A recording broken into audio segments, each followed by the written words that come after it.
grand dialogue. Sigeka Foba.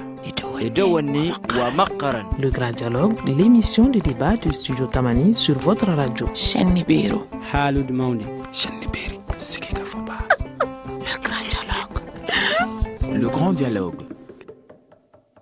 Madame, Monsieur, bonsoir. Merci de nous recevoir chez vous. Nous sommes mercredi 7 octobre 2015. Bienvenue donc à cette émission consacrée au paludisme. Nous allons faire le point avec nos invités sur les risques liés à l'augmentation du cas de palud cette année. Plus de 200 000 cas supplémentaires pour l'année 2015. Alors, nos invités, Dr Isiaka Sagara du Malaria Research and Training Center, MRTP, Dr Mamadou Karim Touré, spécialiste médecine et catastrophe, donc Dr Mamadou Koulibaly, qui est médecin-chef dans la région de Tombouctou, précisément à Goundam.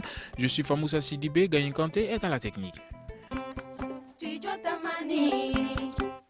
Les services sanitaires de Bamako ont constaté une augmentation de 26 000 cas supplémentaires de paludisme en 2015 comparativement à l'année dernière.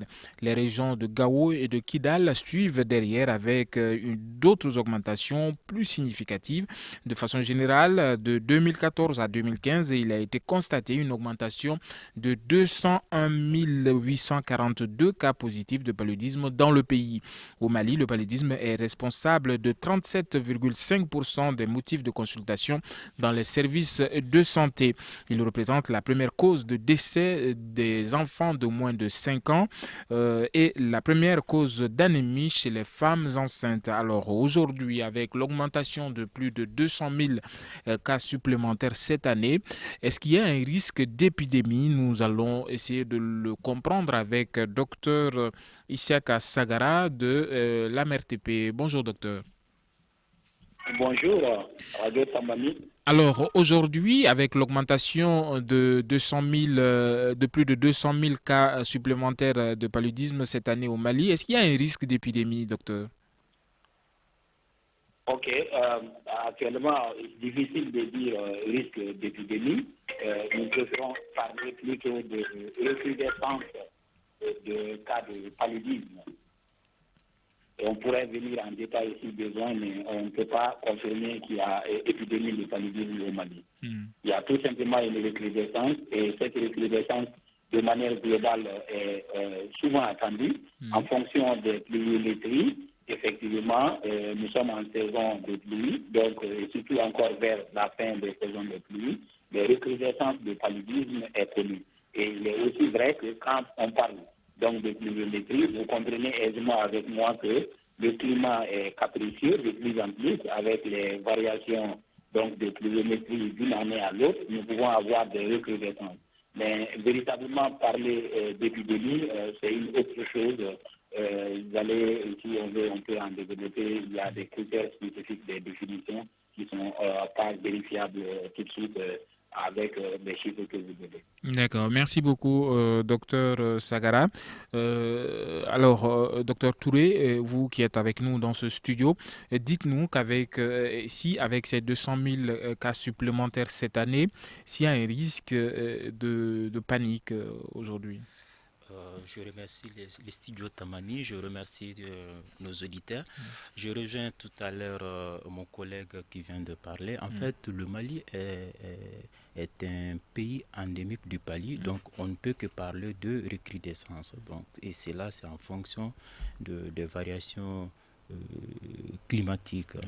Donc, je ne pense pas qu'on va se paniquer par rapport à ça, parce que le paludisme est toujours là avec nous, on vit avec, il faut juste se protéger, c'est tout.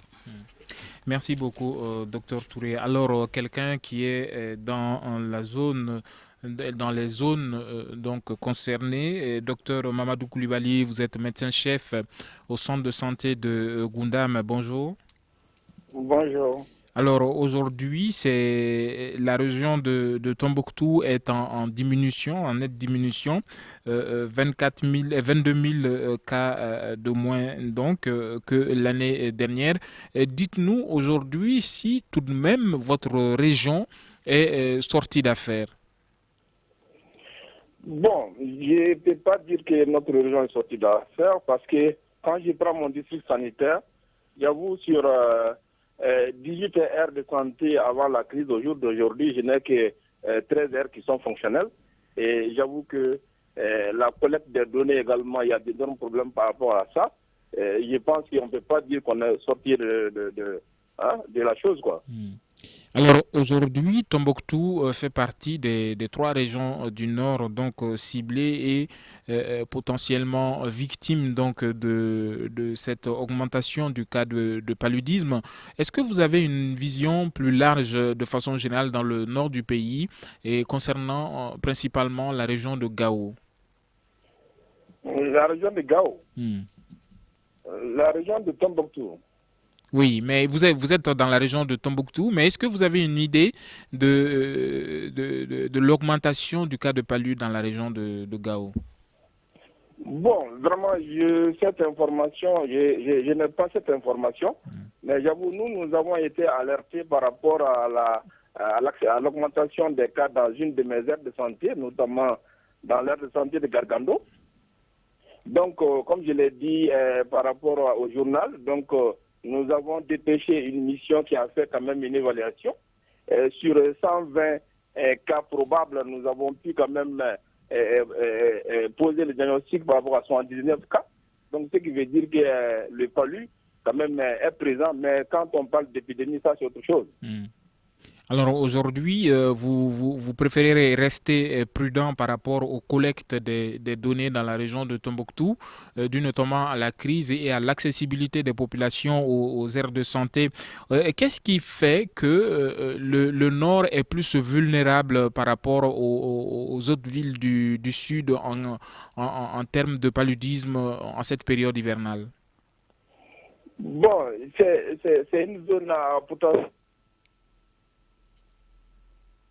Alors, problème de liaison avec le docteur Koulibaly, médecin-chef au centre de santé donc de Gundam. Alors, Isiaka Sagara, vous êtes de Malaria Research and Training Center, MRTC.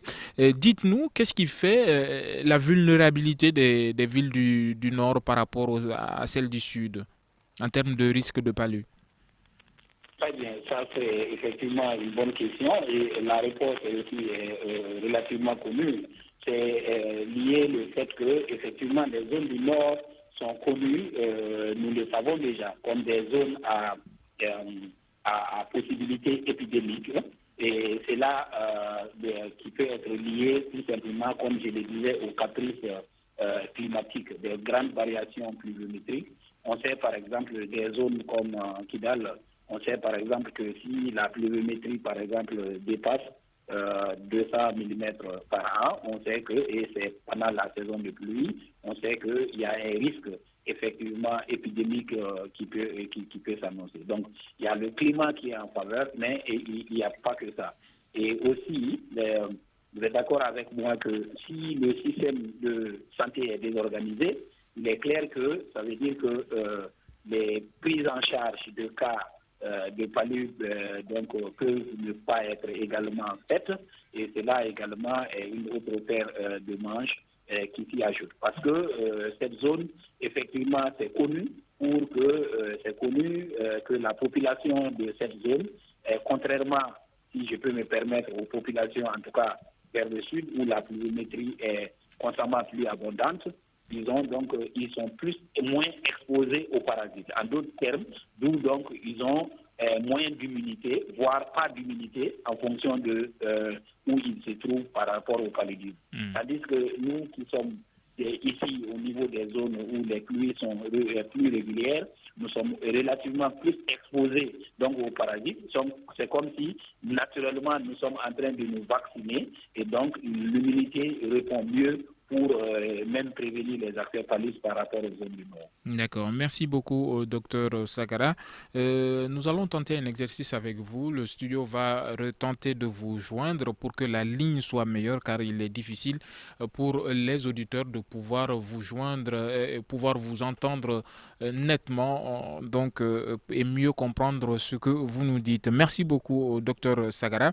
Alors, docteur Touré, Mamadou Karim Touré, aujourd'hui, qu'est-ce qui fait que par rapport à la pluviométrie, les districts sanitaires enregistrent beaucoup plus de cas de palu? Où est-ce qu'on peut situer la faille dans cette organisation? Alors, je pense que en plus de tout ce que M. Dr Sakara vient de dire, il y a un certain nombre de paramètres qu'il faut tenir compte, parce qu'il y a le réservoir qui est déjà là, l'environnement et la population est exposée, il va de soi que la pathologie continue. Donc je pense qu'en plus des variabilités saisonnières,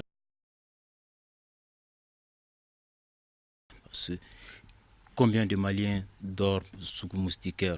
Point d'interrogation. Et même si il arrive que les gens utilisent les moustiquaires, combien utilisent les moustiquaires imprégnés? Ça, c'est la première, l'autre manche de questions. Il y a également les facteurs qui entretiennent les vecteurs, donc les sources d'écoulement d'eau, donc on sait que partout dans nos villes, l'insalubrité est là, et puis l'écoulement d'eau ne se fait pas comme il faut. Donc tout est réuni pour que le vecteur inducteur du palu soit là pour faire le mal. Alors, si on considère la grande campagne de distribution de moustiquaires imprégnés qui s'est déroulée cette année à Bamako, est-ce qu'on peut comprendre qu'il y ait autant de cas supplémentaires, 26 000 cas supplémentaires, et pourtant la campagne a concerné tous les Bamakois?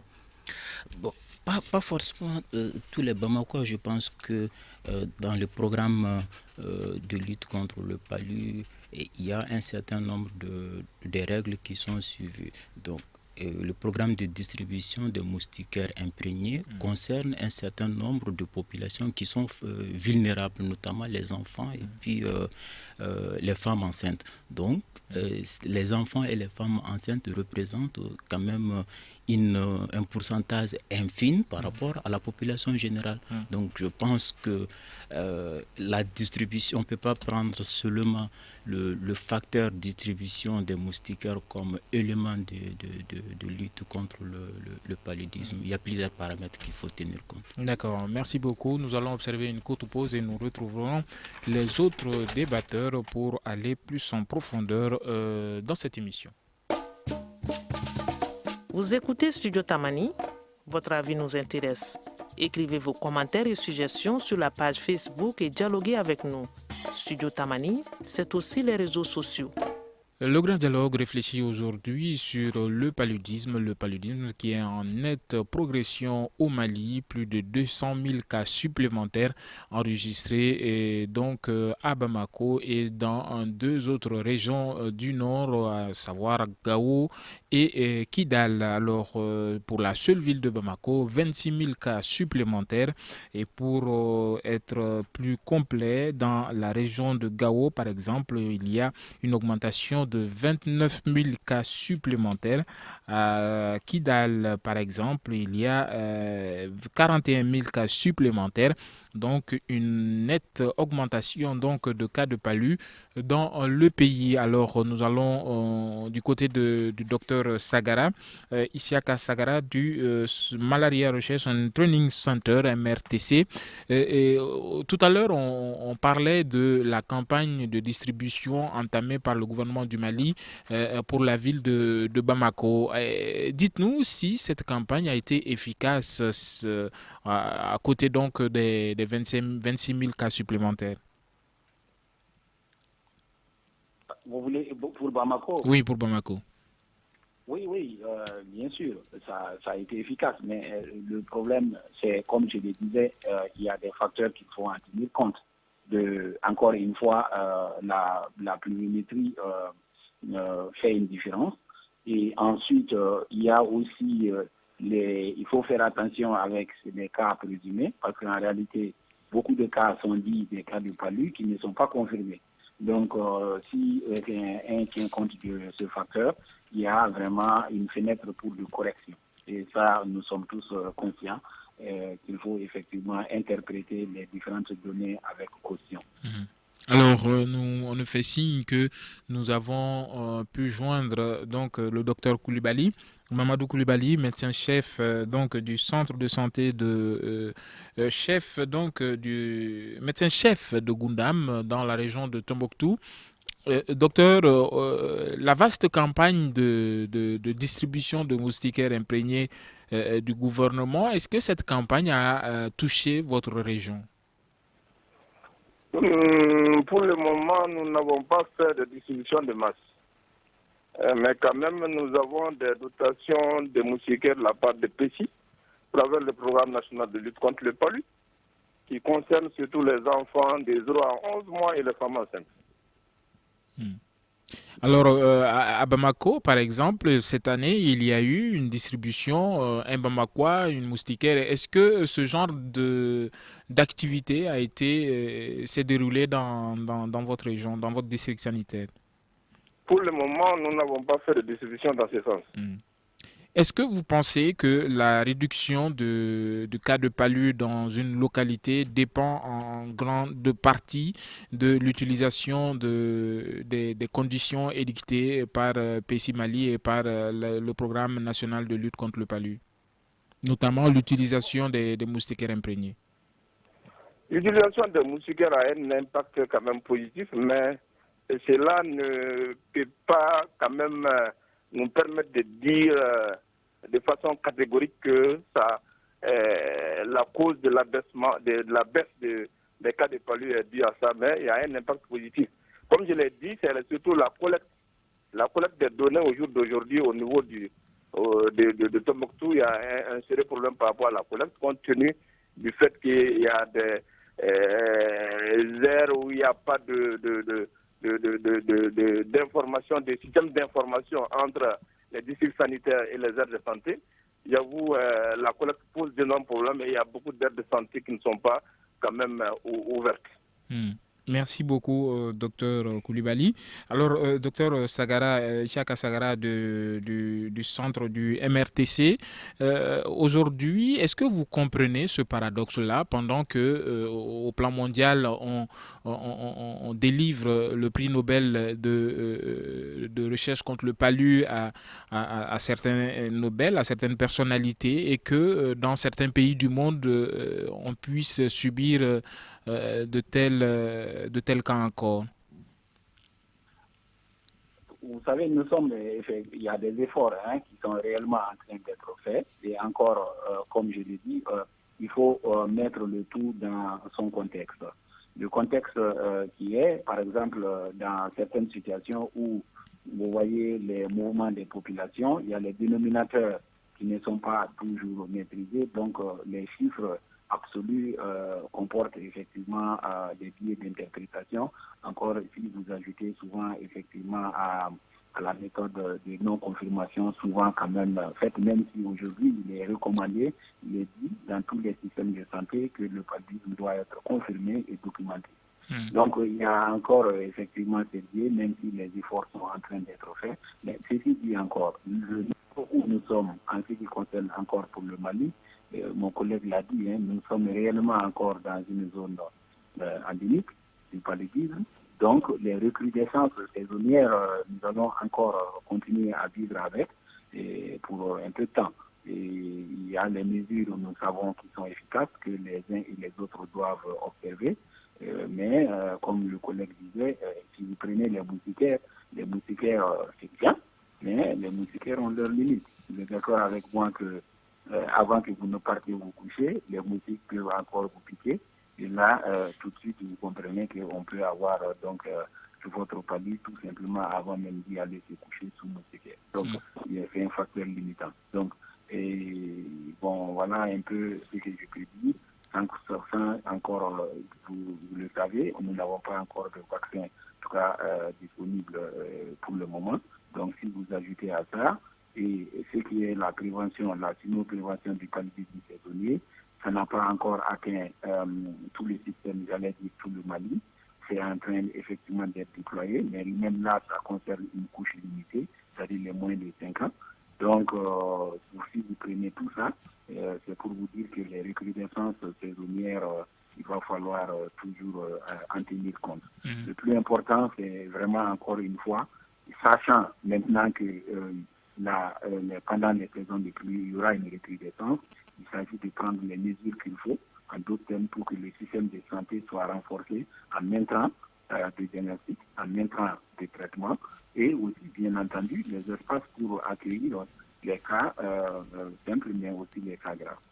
Merci beaucoup, Dr Sagara. Je rappelle que nous avons convié à cette émission le programme national de lutte contre le paludisme, mais malheureusement, nous n'avons pas eu de suite favorable à cette demande, raison pour laquelle donc cette émission se tient sans le représentant donc du PNLP. Alors, Dr Touré, Dr Mamadou Karim Touré, aujourd'hui, l'État a émis un communiqué donc avant-hier par rapport à cette question de la recrudescence de cas de palu au Mali, plus de 200 000 cas dans tout le pays, et en énumérant également les efforts du gouvernement par rapport à cette situation, notamment pour la région les régions de Kaï, Koulikoro, Sikasso et du district de Bamako, une distribution de moustiquaires, 6 moustiquaires imprégnés distribués donc à ces différentes populations en tenant compte par exemple du nombre de personnes à utiliser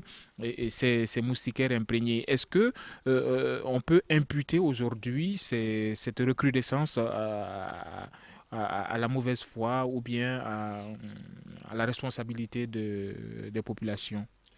Alors, je pense que cette question, il faut le prendre avec prudence. Ce que je pourrais quand même vous dire, c'est que la prise en charge du palu, la gestion de ces fléaux passe par le changement de comportement. On a beau donner les moustiquaires, tant qu'on ne change pas le comportement et que le vecteur inducteur sont là, si tous les ingrédients devant entretenir ce fléau sont là, je ne dirais pas qu'on ne va pas gagner, mais on aura du chemin à faire. Donc ça, c'est vraiment important. Certes, le gouvernement a fait des efforts, mais est-ce que la prise en charge ou la lutte contre le palu se limite seulement à l'usage des moustiquaires imprégnés? J'en suis pas sûr. Le changement de comportement joue un rôle fondamental dans ça.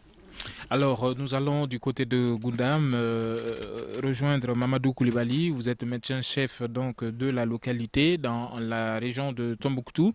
En ville, il y a plusieurs facteurs qui entrent en ligne de compte. Par exemple, l'insalubrité dans la capitale par rapport à ces cas supplémentaires. Mais dans une localité comme Goundam, quels sont les risques supplémentaires dont sont exposées les populations? Bon, les risques supplémentaires, c'est surtout, comme je l'ai dit, l'insalubrité existe partout. C'est comme mon collègue vient de le dire, c'est des mesures individuelles. Également, au nord, il y a des habitations de fortune, notamment des tentes tout autour des mares, ce qui peut être des risques par rapport à la prolifération des moustiques de l'anophèle. Donc les eaux stagnantes en sont pour beaucoup. Tout à fait. Merci beaucoup, docteur Koulibaly. Vous êtes médecin-chef de Goundam dans la région de Tombouctou. Alors, Isiaka Sagara de Malaria Research and Training Center. Aujourd'hui, qu'est-ce que vous faites concrètement au MRTC par rapport à cette question de paludisme? Bien, vous comprenez avec moi que nous sommes, si vous voulez, le bras technique du PNLP. Et nous travaillons chaque fois qu'il y a des situations comme ça et nous sommes consultés. Vous parlez effectivement de la gestion de cette épidémie, ce que vous appelez épidémie, si je peux me permettre. Et nous avons été associés avec le PNLP et avec le ministère de la Santé et nuit et jour par par rapport aux mesures à prendre, aux vérifications à faire et les mesures d'accompagnement à faire. Je disais tantôt, se rassurer que les intrants de prise en charge sont disponibles et des outils sont déployés, des outils connus, existants, efficaces sont rapidement déployés. Donc, nous sommes des bras techniques à travers du PNLP. À travers le PNLP, nous avons conseillé au ministère et je crois que effectivement, certainement les mesures d'accompagnement que le gouvernement est aussi en train de prendre sont vraiment aussi, nous sommes tout à fait impliqués. Donc, pour vous dire que dans la recherche opérationnelle, nous accompagnons vraiment le PNLP dans tous ces aspects. Alors, qu'est-ce que votre département fait par rapport à cette particularité des régions du Nord, particulièrement exposées au risque de palu? Quelles sont les stratégies supplémentaires que vous accordez à ces trois régions? Bon, voilà, donc le gouvernement l'a autorisé, mais ce qui est convenu, c'est par exemple, si je prends la région de Kidal, c'est rapidement de faire ajouter une stratégie qui n'est pas encore là-bas, qui est ce qu'on appelle la prévention du paludisme saisonnier.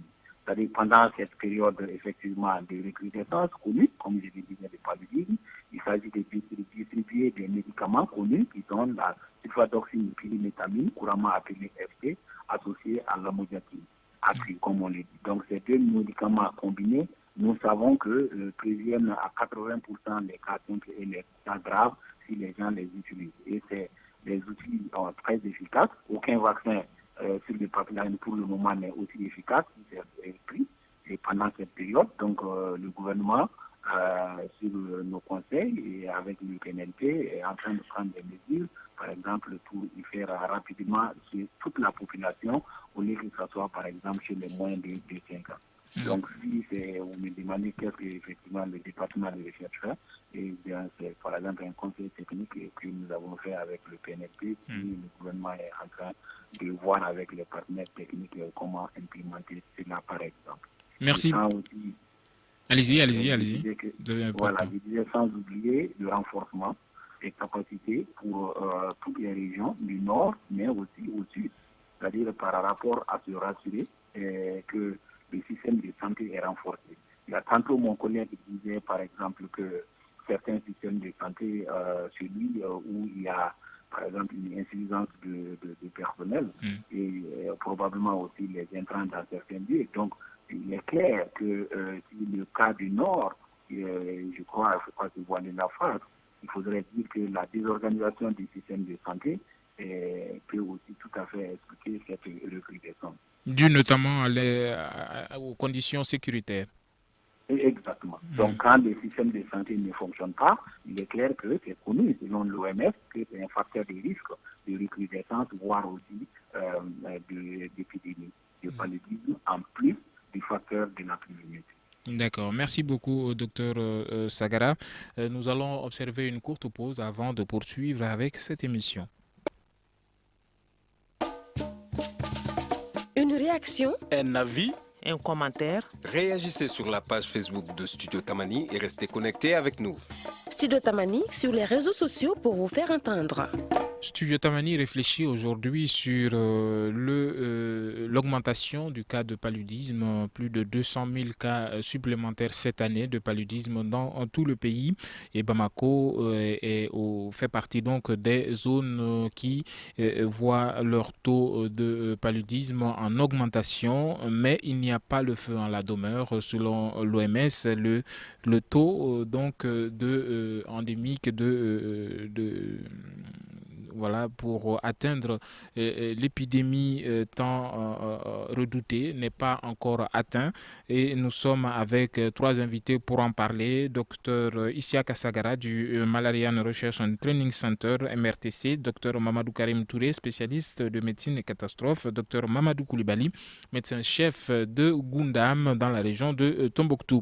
Alors, Mamadou Koulibaly, vous êtes médecin-chef de Gundam. En plus donc des cas de paludisme, de ces cas supplémentaires cette année, il y a 2 cas de méningite qui ont touché donc mortels dans le nord de façon générale.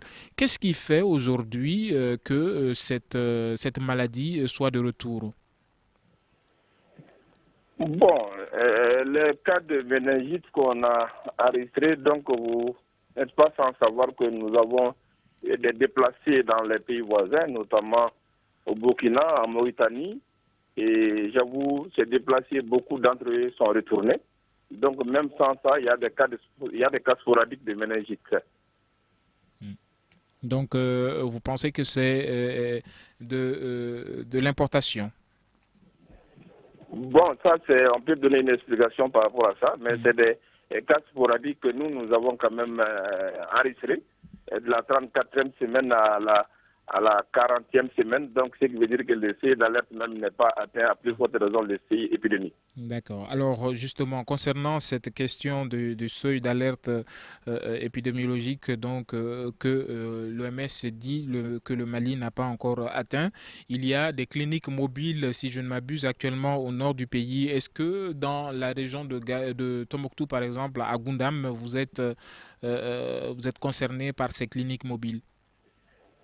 Bon, nous avons des cliniques mobiles qui sont financées par des partenaires locaux. Donc à Goundam, nous avons l'ONG international, le consortium ONG AMCP Aliment, donc qui intervient, qui a même ouvert des centres au nord, parce que depuis notre retour en 2013, il y a des aires qui n'ont pas pu être réouvertes. Donc avec Aliment, nous avons pu ouvrir certaines aires de santé et dans certaines aires non fonctionnelles, il y a des cliniques mobiles à l'endroit de la population pour prodiguer les paiements complets. Est-ce qu'il y a aujourd'hui un nombre conséquent, un nombre assez important d'ONG qui épaulent les services sanitaires de l'État? Bon, nous avons des ONG conséquents avec les moyens de bord. Par exemple, à Goundam, nous avons AMCP Aliment, nous avons AMSS à peu près 6 ONG qui interviennent surtout dans le cadre de la nutrition, de la malnutrition, la gestion de la malnutrition. Et il y a certains qui interviennent dans les deux, la santé et la nutrition. Donc on a à peu près une 6e et 6 ONG qui interviennent, qui nous appuient par rapport à des programmes. Alors, on sait que l'insécurité aidant, les populations sont enclins à beaucoup de mobilité. Est-ce que vous parvenez à atteindre toutes les populations, par exemple, de Goundam? C'est ça le gros du problème. L'insécurité résiduelle qui prévaut, j'avoue, c'est pas facile du tout de couvrir l'ensemble du cercle, comme je l'ai dit. C'est très difficile, compte tenu de l'insécurité. Les gens ne peuvent pas, on ne peut pas appliquer les programmes à la lettre, car les bandits armés sont dans les alentours et qui nous empêchent d'évoluer quand même sérieusement pour le bonheur de la santé de la population qui est sous notre responsabilité. Merci beaucoup, Dr Koulibaly, Mamadou Koulibaly, médecin-chef de Goundam dans la région de Tombouctou. Alors, revenons sur ce paradoxe encore une fois de la région de Mopti. Mopti qui est une île au beau milieu d'eau stagnante. Mopti qui est parfois indexée par rapport à ce taux élevé de paludisme. Pourquoi cette région échappe aujourd'hui, cette zone de Mopti échappe au paludisme, Dr Touré? Alors, je ne sais pas si Mopti échappe réellement au palud. Selon le communiqué, on ne fait pas référence à Mopti. Mais ce qu'on vit actuellement, au nord s'explique tout simplement par ce que vient d'expliquer mon collègue Sakara, c'est la désorganisation du système de santé. Parce que le palud qui tue, c'est le paludisme grave. Et tant que le système de santé n'est pas organisé comme il faut, toutes les chaînes ne sont pas là, il va de soi que les dégâts soient énormes. Donc je pense que Mopti, en termes d'organisation du système de santé, Mopti est mieux loti que Gundam et autres régions du Nord. Je pense que ça pourrait s'expliquer par rapport à cela. Alors, nous allons voir avec Dr Sagara. Docteur, cette particularité de Mopti, on sait que l'hôpital a été rénové et il y a d'importants moyens qui ont été consacrés à cette localité. Est-ce que c'est cette bonne organisation, justement, dont parlait Dr Touré tout à l'heure, qui fait que Mopti est exempt donc de ces cas supplémentaires de palu? Décidément, oui, mon collègue a bien dit. C'est vraiment si le système est organisé et que les intrants sont en place. Vous savez, le palu, si les gens se font voir dans les 24 heures après l'apparition des premiers signes, nous pouvons faire en sorte que le palu n'est pas un problème de santé publique. Et d'où je rejoins aussi précédemment, mon collègue a dit qu'il y a aussi au niveau du public, il faut aussi en parler. Au-delà de l'État et les partenaires qui vont aider, il faut que les gens comprennent que pour le palu, quand il y a les premiers signes, voilà, le palu n'a pas un signe, il n'y a pas de signe spécifique du palu. Donc, mais les signes les plus fréquents sont connus, fièvre, maux de tête, vomissement, etc. Donc, frisson. Donc, quand vous avez en tout cas un des signes les plus fréquents, juste consultez le centre le plus proche. Et aujourd'hui, le centre, tout le monde doit faire un test rapide, qui sont tout à fait fiables. Et une fois que ces tests est fait et que les traitements qu'on en dispose sont efficaces, on ne doute pas de l'efficacité du traitement, on ne doute pas de l'efficacité du diagnostic. Et une fois que le traitement est donné, tout simplement par voie orale, gratuitement d'ailleurs chez les moins de 5 ans, et que si les gens prennent, vraiment, il n'y a aucune chance que le palu évolue vers la gravité. Alors... Donc voilà ce que je dois ajouter pour dire que effectivement cela est le cas, en tout cas plus le cas, j'imagine dans les régions vers le sud par rapport aux régions du nord à titre d'exemple. Et si vous ajoutez encore à ça le facteur pluviométrique relativement plus élevé en relativité, là-bas expliquerait tout ça. Alors, docteur, restons sur ces traitements. Quel est le coût d'une thérapie, par exemple, de palu en moyenne? Le paludisme, je vous avoue que chez l'enfant, au Mali, l'État et ses partenaires ont rendu gratuit le traitement du paludisme chez les moins de 5 ans et chez les femmes enceintes. Maintenant, vraiment, ça c'est clair. Maintenant, au niveau de ceux qui ne sont pas de ce groupe cible, il y a une subvention. Donc, au niveau en tout cas des systèmes de santé publique, c'est sûr que mes collègues sont mieux placés pour en parler et ils vont vous dire le prix, en intégrant bien sûr aussi le système de consultation. Mais ce que moi je peux dire, c'est que les intrants, en tout cas des traitements, sont aussi subventionnés.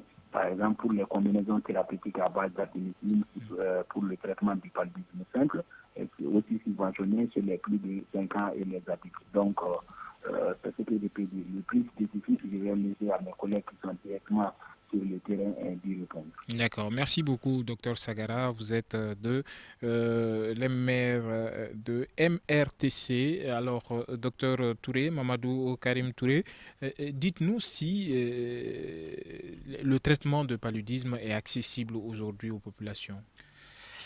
Bien entendu, le traitement est accessible, mais avant d'aborder ces sujets, je reviens un peu par rapport à la question précédemment posée, par rapport au coût de la prise en charge. Le coût, ce n'est pas que seulement le médicament, ce n'est pas que le coût du médicament. Le coût, c'est par rapport à tout ce qui entoure comme complication par rapport au palu. Imagine quelqu'un qui attrape le paludisme, il va s'absenter de son service. Toutes les responsabilités qui incombent à cette personne-là seront bloquées, ainsi de suite. Donc c'est ça, le coût, on ne peut pas l'estimer. Donc le palu, c'est un problème de santé publique. Donc, moi, je ne vois pas le coût en termes de juste prix de médicaments. Alors, par rapport à l'accessibilité du médicament, oui, il y a des molécules qui ont été déjà dites par mon collègue Sagara. Plusieurs molécules sont sur le marché. Il y a des combinaisons à base d'artémisine, il y a des celles du Kinimax ou d'autres. Mais le traitement, il est accessible Et aujourd'hui, grâce au système AMO, je pense que l'accès aux médicaments est encore plus facile, mais il y a des efforts à faire par rapport à l'organisation. Et à ceux qui ne sont pas couverts par cette assurance maladie obligatoire dont vous parlez. Non, même ceux qui sont couverts par l'assurance maladie obligatoire. En réalité, notre système de santé doit être organisé. Je m'explique. Même si vous êtes dans l'AMO, si vous arrivez à l'hôpital, dans un tableau de paludisme grave, bien entendu, ce que j'ai dit, c'est le paludisme grave qui tue. Vous arrivez à l'hôpital, il vous faut d'abord qu'on vous délivre l'ordonnance. C'est tout un parcours pour avoir accès aux documents de médicaments. Ensuite, sortir, aller chercher le médicament. Devant une urgence vitale, on a plus de chances de perdre la vie. Par contre, ailleurs, le système de santé est organisé de sorte Quand vous dites ailleurs, dans d'autres pays? Dans d'autres pays. Le Maghreb, je ne vais pas être très loin. Dans ces pays-là, si tu es assuré, dès que tu présentes ta carte à l'hôpital, la pharmacie hospitalière délivre tous les produits et immédiatement on fait la prise en charge. Donc là, il faut vraiment qu'on améliore la qualité de la prise en charge et l'organisation du tableau. D'accord. Alors nous allons partir à Goundam, rejoindre Dr Mamadou Coulibaly, médecin-chef de la localité. Par rapport à ce coût, à l'accessibilité du traitement du palu, qu'est-ce que vous pouvez nous dire? Bon, au jour d'aujourd'hui, au nord, surtout à Goundam, tous les soins sont gratuits. Donc, il n'y a pas de tranche d'âge? Il n'y a pas de tranche d'âge. Tout est gratuit au jour d'aujourd'hui. C'est la gratuité totale.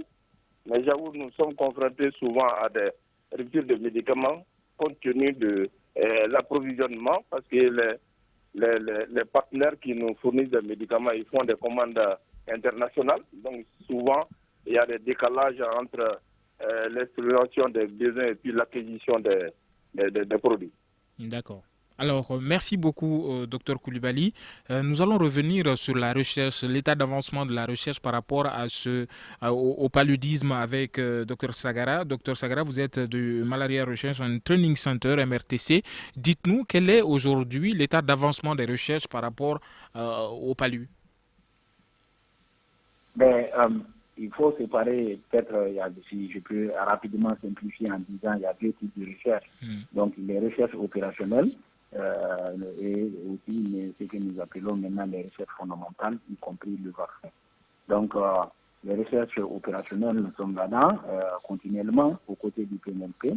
Vous savez, les outils qui sont en train d'être utilisés actuellement sur le terrain, comme je le disais, qui sont efficaces, et quand tout le monde utilise correctement et que la population est consciente, aussi suit les mesures, dormir sous moustiquaire, quand ils sont malades, ils consultent très tôt, et que le diagnostic au centre aussi, il le confirme avant de proposer un traitement oral par la combinaison thérapeutique, palu-curie. Je disais qu'on peut déjà contrôler le palu même sans vaccin. Donc, ces mesures, ça veut dire que les intrants qui sont en train d'être utilisés actuellement, nous, aux côtés du PNLP, nous sommes en train de monitorer pour nous rassurer que, c'est-à-dire que ces médicaments continuent à marcher. D'accord. Par exemple, les tests qu'on utilise aussi sont toujours fiables. Donc, nous faisons ces recherches opérationnelles. Et maintenant, en ce qui concerne les recherches fondamentales, pour finir, le vaccin aussi, voilà. Pour finir. Oui, les recherches vaccinales, nous sommes là-dessus.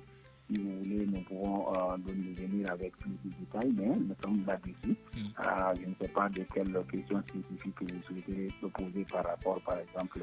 Ceci nous suffit amplement, docteur. Merci beaucoup à vous, docteur Isiaka Sagara du Malaria Research and Training Center, MRTC.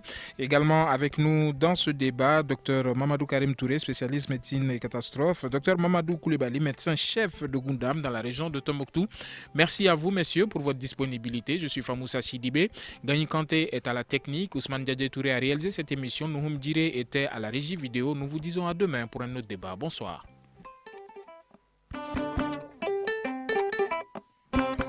Le grand dialogue. Le grand dialogue, l'émission de débat du studio Tamani sur votre radio. Shenibero. Halud Mauni. Le grand dialogue. le grand dialogue.